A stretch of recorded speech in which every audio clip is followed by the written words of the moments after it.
Le 10 septembre 2023, Djibouti a inauguré son tout premier parc éolien. Le parc éolien Red Sea Power fournira 60 MW d'énergie propre, augmentant la capacité globale du pays de 50% et évitant 252 500 tonnes d'émissions de CO2 par an. Le fournisseur de solutions d'infrastructure, Africa Finance Corporation, était l'un des partenaires majeurs au développement de ce projet. Pour en parler, nous recevons dans ce décryptage Samaila ZUBAIRU, président de l'Africa Finance Corporation. Monsieur Samaila, bienvenue sur Africa 24. C'est une avancée majeure pour Djibouti de se doter de son tout premier parc éolien. L'Africa Finance Corporation a joué un rôle important dans le développement de ce projet. Dites-nous comment et pourquoi vous avez été impliqué dans un tel projet. So thanks for that question.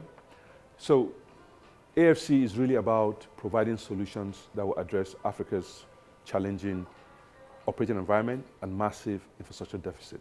Access to energy is one of the key challenges facing the continent. So this project is one in which we are able to demonstrate how we can bring solutions to the needs of a country. Djibouti imports most of its energy, and the balance of the energy is provided by diesel and fuel oil generators.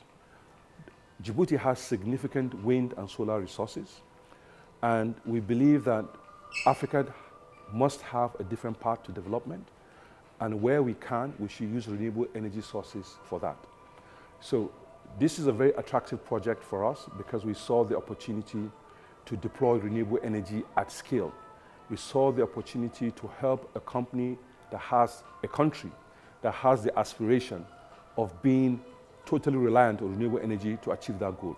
Hence, our early involvement to develop, to de-risk the opportunity. And in the course of that, we tried to learn from our experience of bringing projects to life.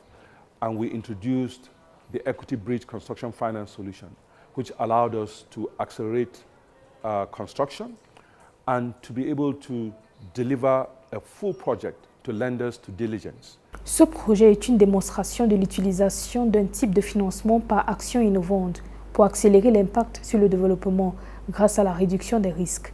Parlez-nous de la mobilisation des financements pour de tels projets en Afrique. So, I mean, very good question.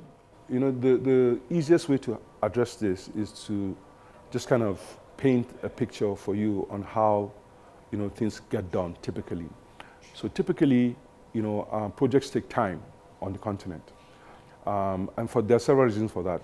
First is this whole risk perception about Africa, you know, and then there's the challenge of entrenched interest as well, you know, because there are several reasons why things don't happen. Typically, there are entrenched interests, you know, and there's a way of doing things that most of the new projects like this one will displace.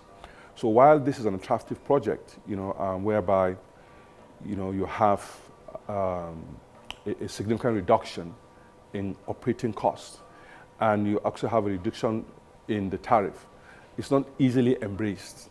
So because people are not used to it, you know, and they're used to their own way of getting things done.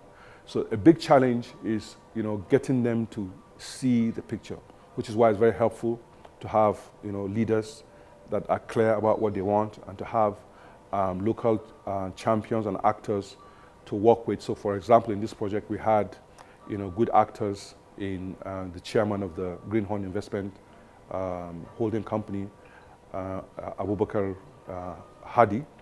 You know, we also had the CEO of the utility EDD, all agreeing to collaborate with us to have the project delivered. You know, so we assembled the universe of partners, and of course our very strong team, you know, of bankers, engineers that worked to ensure that this project came to life from the beginning. So it was a combination of, you know, active relationship management, you know, and skill in innovating financial instruments. I mentioned the human interface first because nothing gets done without people. So people tend to overlook that, but that's really where the challenge is, you know, because whatever you come to life with or whatever you bring on the table, you have to convince people. So it's important to acknowledge the contribution of the team that worked on this project and our counterparts here on the ground, and the government and the utility agencies and everybody that helped to make it work. So we want to thank them for that. And it is their understanding and trust that allows us to innovate. It allows us to bring solutions that will move us forward, not just here, but in other jurisdictions. So the big innovation here is the use of the equity bridge, construction finance solutions. Because typically what happens is that when you do all the studies, you get the PPA, and the PPA has government obligations. Sometimes you're able to get the government obligations backed by a government guarantee. Sometimes you're not. But in this case, we're lucky to get the government obligations backed by a guarantee. And we're able to get meager cover for the political risk associated with the government guarantee. So we had a fairly good project. At this stage, you now have to start convincing lenders to come on board. But we're able to short-circuit that process by putting in place a package for EPC contractors to tender for the project. And once we agreed with them, we're able to put in place the equity bridge finance package and start construction. So we kind of cut out, I would say, 2 years from the timeline of doing the project, because typically it takes between 1 year to 2 years to convince the banks to come to the table. But we're able to start the project demonstrating significant conviction on our part and on the part of the government. So everybody was able to fall behind us when we started construction. So that's the big thing here. And the big thing here, again, is the trust and support that we got from all the parties to work together. I say this because it's important that people realize that projects only happen when there is trust and there's openness, to do something different from what you're used to. And it's important that people understand that once that trust is established, then things get done. Ce projet vise également l'utilisation de l'énergie propre au moment où le monde cherche à trouver des solutions pour restaurer l'environnement. Comment appréciez-vous cette initiative et quels sont les autres projets qui font partie de vos portefeuilles d'investissement? It's a very good question you raised about climate and the path to net zero. So we've always argued that Africa has very little emissions. Pragmatic part is not to reduce the emissions that we don't have, but to take a different path to our development. So in areas where we can use renewable energy, we should use them, as we have demonstrated here. But in areas where the alternatives are not as plain or as simple, then we'll have to use what we have. And we've also always argued that the investments that are required to get us to global net zero is going to happen in the global south, particularly in Africa, where Africa has 60% of the best solar sources and has significant wind and hydro resources. Also, Africa has significant minerals and metals that are required for the energy transition. So this is the place where the investments should take place that will get us to net zero. This is the place where the industrialization of the green economy should take place, especially because this is where you can have green energy. In other parts, you have significant fossil fuel resource. So it can't be that we're trying to transition to a green economy using fossil fuel. In Africa, we have green energy in the main. We have the minerals and metals here in the main. We can do the transformation here and reduce the emissions from shipping. And even for shipping, we can use our renewable energy to reduce the emission of ships that are applying the sea route. For example, here, you can clearly see it's at a strategic location for transshipment and refueling. And the plan is to put in place,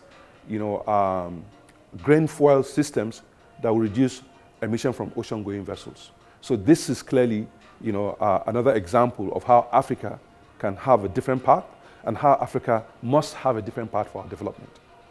Quels sont les défis rencontrés pour apporter des solutions aux problèmes d'infrastructure en Afrique? Et quelles seraient vos suggestions pour atténuer leur impact sur l'investissement à travers le continent? So my message is that we have demonstrated that we can get things done and get them done profitably. We have demonstrated over the last several years that the risk of doing business in Africa can be managed, with the right tools and the right expertise and the right teams in place. We have demonstrated that we have that. We have clear track record, of what can be done, and there's a need to do more. So we invite partners to work with us, to get more done. So for example, this wind farm, has potential to be upscaled to 300 megawatts. So we are at 60 today, growing to 105. There's capacity to do more. So let's join hands to do more. Again, the investments that need to happen, for us to all achieve net zero for this one planet that we have, will significantly take place in Africa. So institutions should think about capital allocation or asset allocation for Africa as an investment destination. Africa should not be seen as an aid destination. Africa is an investment destination. And we have proven that you make returns here in Africa. Monsieur Samaila ZUBAIRU, président de l'Africa Finance Corporation, merci d'avoir répondu à nos questions. Merci d'avoir suivi ce décryptage. L'actualité se poursuit sur Africa 24.